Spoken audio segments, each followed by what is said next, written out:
ধরেন আল্লাহ তাআলা দুইজনকে সৃষ্টি করলেন, উদাহরণস্বরূপ একজনের নাম আব্দুল্লাহ আর একজনের নাম আব্দুর রহমান। সৃষ্টির পরে আব্দুল্লাহকে বললেন, আব্দুল্লাহ আমি জানি তুমি পৃথিবীতে 50 বছর হায়াত পাইতা, খুব ভালো কাজ করতা, তুমি দুনিয়াতে অনেক ভালো কাজ করতা, এটা আমি আগেই জানি, আমার অসীম জ্ঞান বলে আমি আগে থেকেই জানি। তো যাও, তোমার এইমাত্র সৃষ্টি করলাম, যাও তুমি জান্নাতে ঢুকে যাও। আর আব্দুর রহমান, তুমি পৃথিবীতে খুব খারাপ কাজ করতা, এটা আমি জানতাম, তুমি সীমালঙ্ঘন করবা, অন্যায় করবা, অপরাধ করবা, তুমি জাহান্নামী হবা, যাও।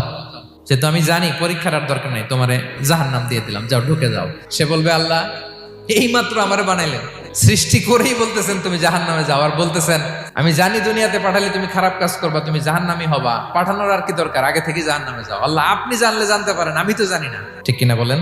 সে বলবে, না আল্লাহ আপনি ভুল বলতেছেন, এই দুনিয়াতে পাঠাইলে আমি খুব ভালো কাজ করতাম, এজন্য আল্লাহ তাআলা পরীক্ষার আয়োজন করেছেন, যাতে করে তুমি জেনে যাও যে পৃথিবীতে তুমি কি করেছো।